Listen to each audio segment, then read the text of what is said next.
Hi, I'm Tim. Welcome to Watch You Want, and thanks for logging on. Today, we're looking at the Ball Engineer Master 2 Diver. You can see this stainless steel dive watch from Ball on our website, watchyouwant.com. Purchase it there, and if you enjoy these videos, please subscribe to our YouTube channel, Watch You Want Inc. Now, you can also click on the card in the upper right-hand corner of the screen, that little animation in the upper right-hand corner, to see our full listing for this watch with pricing, of course, all accessories included, and high-resolution images in addition. Now, on my wrist, 6 1/3 inches, 16 centimeters in circumference, you can see that the watch is a healthy size, not precisely oversized in the modern paradigm, 42 millimeters across the round of the case, not including the 2 crowns or the guards. The watch is quite wearable across a broad range of wrists. The only truly outsized proportion here is the rather broad lug-to-lug span, and truth be told, it's not so much the lugs that I'm measuring, but the outermost piece of the solid link bracelet. So these are actually the outermost extremities that define the span across the wrist, the rigid dimension that you simply can't fight by pulling down the bracelet. And that dimension is actually a robust 56 millimeters. But the watch is nice and slim. You can see 15 millimeters may not sound slim, but you can see with a cupped case back, it nestles into the skin. And then with a nicely slanted bezel, it easily slides underneath a tight sleeve. Now the tightest of dress cuffs may not slide over it, but the watch is of such a style that if you're wearing a formal cuff that tight, chances are you should probably pull on an ultra slim dress watch and just do away with it. The bottom line is that this is an exuberant watch for good times. This is a watch that can work sports casual. This is a watch that can jump in the water with 300-meter water resistant. And the watch is, if I may say, a little bit of an historical throwback, as it strikes me as a modern-day super compressor, and I'll get into what that means in just a moment. But I do want to highlight the bracelet, because in the hand, it's the first thing that strikes you. So substantial. Each individual link feels like a Brinks truck. Very nicely finished. You can see the subtle bevel of the flank of each one of these outer links and the polished flank in contrast to the satin finished elements. The contrast and the faceting of the center links really speaks to the attention to detail that Ball lavished on this bracelet. Now it's not tapered, but it doesn't need to be, as it's the perfect width to keep the watch planted laterally with no tendency to torque on the wrist. I'm just impressed by how good it feels in the hand and how impressive it looks in the flesh, or I should say in the metal. Now the clasp is just as impressive. Nice and low in profile, it doesn't have the tendency to savage your desk or savage itself in the midst of desk diving as do some of the Omega and Rolex clasps. It's also a twin trigger deployant, so you have that positive relief. Not a friction fit. This has to be actively disengaged, so it can't pop open by accident.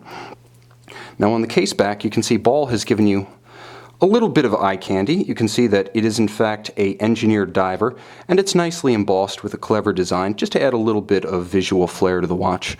But the watch's true centerpiece, as impressive as the case back, the finish, the value, the clasp, the bracelet are, it's this super compressor style layout.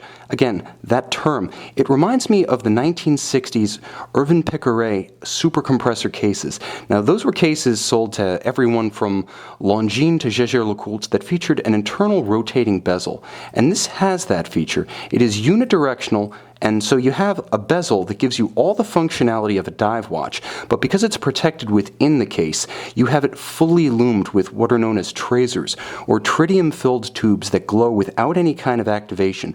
That's to say, if you put them in a safe for a week and then glance inside without adding light, they're still glowing. That's what tritium brings to the table. With a 12.5-year half-life, this recently manufactured watch is going to be glowing like a torch for a long time. And after, you simply replace the tracers.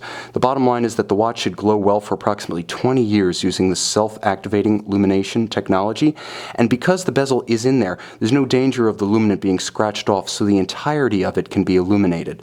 Now the watch has a remarkably layered dial. You can see that there is that bezel at the outer circumference, then there's a chapter ring forming the minute or seconds track, and then we move to an inner dial with a gorgeous rose-lathe guillot-shaped pattern, almost an undulating wave that circles about the center, and you can see how the light plays across it in dramatic fashion.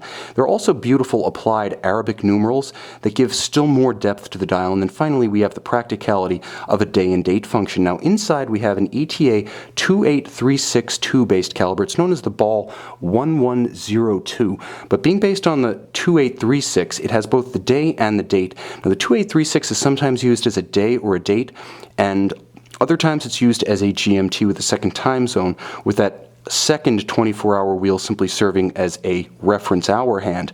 But the bottom line is, in this treatment, it's a supremely practical watch, able to do battle with any kind of water sports you may have in mind this summer, but at the same time, with the kind of everyday complication and set it and forget it practicality and reliability that could make it your daily companion. Now, I do want to talk a little bit about that self-activating luminescent dial, because I've teased you, and now I kind of have to deliver. Let me show you what that tracer tritium phenomenon is all about.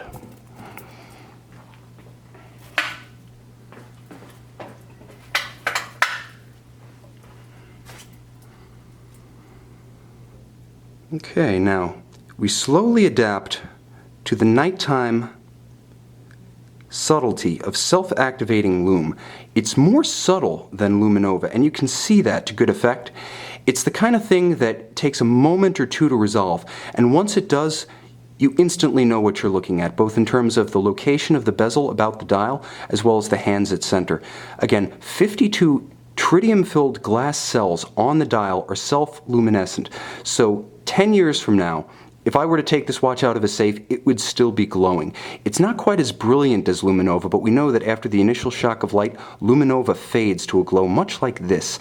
This is a more subtle and, quite honestly, more heritage-based take, bringing tritium into the 21st century in a fashion that can be used on a daily basis, but also serviced and replaced once its half-life winds down. Back to the light.